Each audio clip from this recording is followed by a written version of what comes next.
Welcome to The Explainer. Today, we're setting the stage for an intense, absolutely fascinating deep dive into ancient Kabbalistic mechanics. But we're going to do something a little different.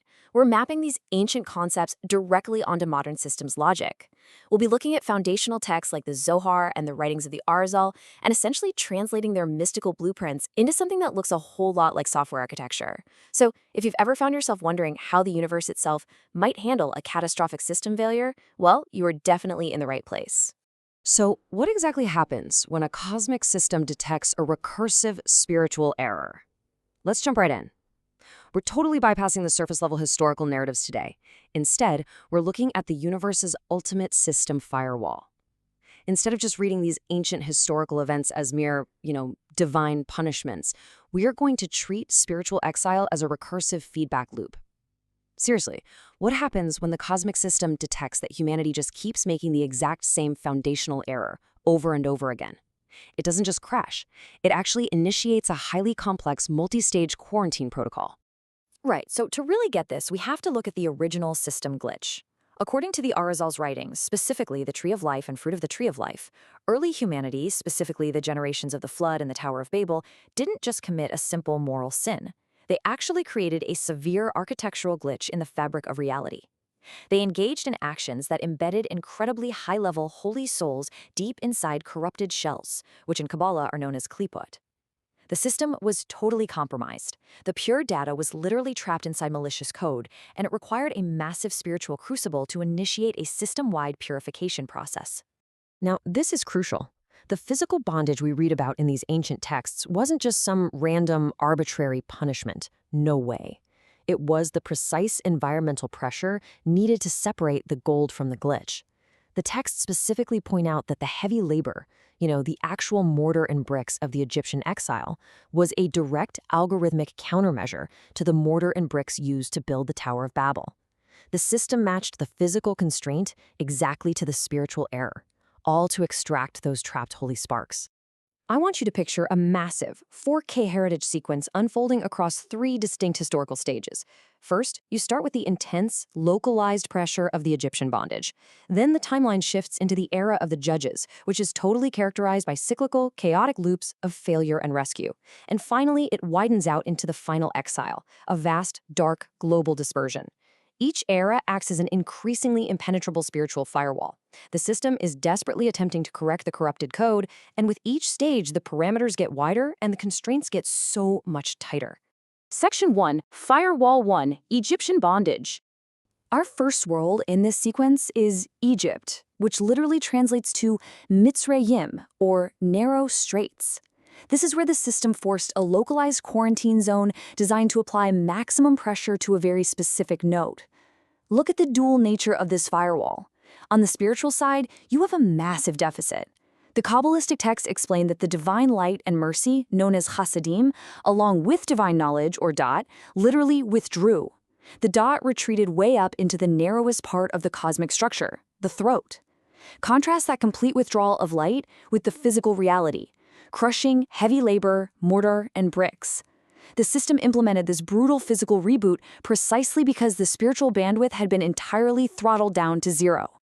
All right, so here is the absolute crux of it all.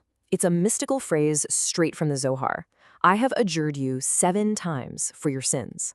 When we look at this through the lens of cosmic engineering, what exactly is this terrifying 7-fold multiplication of punishment? Why the number 7?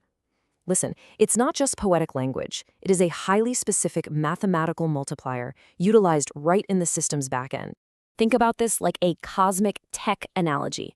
7 times isn't just a flat rate, it's a recursive error amplification. When the system fails and the users, in this case us, humanity, breach the protocol again, the feedback loop doesn't just quietly reset, it increases the penalty exponentially. It layers firewall restrictions one right on top of the other for every single breach. It's a cascading security protocol that locks down the network tighter and tighter each time the glitch replicates. Seriously, imagine this number, 7, echoing in the sky like repeating thunder across that 4K historical landscape. In this mystical architecture, 7 represents absolute cycle completion. By applying a 7-fold multiplier, the system is locking the glitch into a repetitive, inescapable loop of divine judgment. The cycle absolutely must run its complete course. There are zero shortcuts here.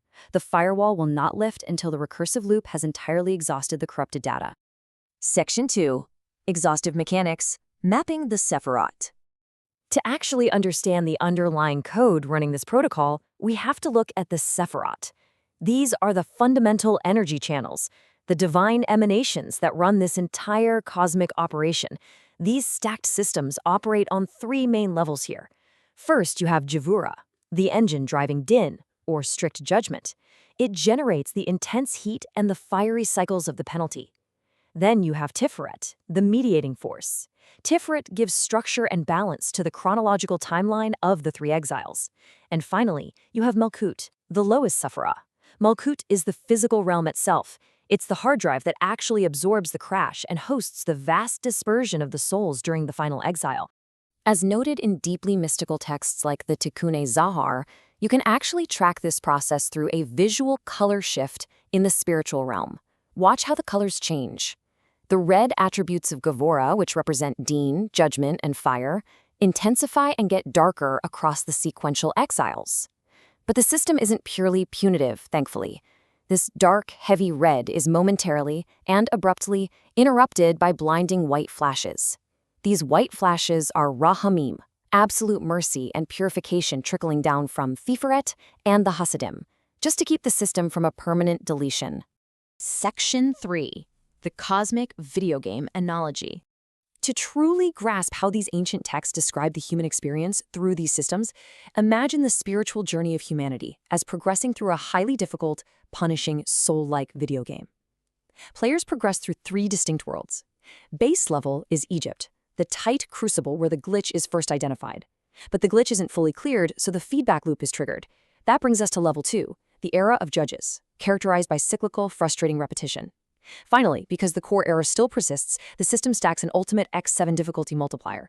This drops the players into level 3, the final exile. Think of it as a vast, dark, open-world dispersion with maxed-out constraints. The map is absolutely huge, but the resources are almost entirely hidden. But here is the ultimate secret to the entire architecture. The system actually has a backdoor. The Zohar and the fruit of the tree of life point to a powerful verse from Ezekiel. In your blood, live. It teaches that the very mechanisms causing the intense penalty, the bloods, the heavy judgments, the strict fire of Gevurah, are eventually flipped by the system. The exact code that caused the quarantine is completely inverted to become the precise source of ultimate spiritual life and liberation. It's brilliant. And that leads us perfectly into the final system restore sequence. When the recursive loop hits its absolute final stage, the X7 multiplier finally completes its mathematical cycle. Those brilliant white flashes of Rahimim, of mercy, permanently interrupt the infinite loops. The intense heat of the crucible finally shatters the klipot, those corrupted shells, and the holy sparks of data are successfully extracted. The system achieves equilibrium at last, and Dot, the open flow of divine knowledge, was fully restored to the network. So what should you take away from all this? Well, these aren't just ancient historical maps. They are incredibly relevant blueprints of human behavior and spiritual mechanics. Look at the firewalls. Look at the X7 multipliers. Will you use these concepts of cosmic engineering to identify the recursive loops and system glitches in your own daily life? Where exactly are you stuck in a localized Egypt? And where's the system just waiting for you to extract the spark so it can restore your personal equilibrium? Thank you for joining us for this complete journey through the Pardes. We hope these ancient truths help you and your family improve your own dimensions this week. If you enjoyed this full chapter deep dive, please like, subscribe, and share which part of the journey touched your soul in the comments. We'll see you in the next chapter.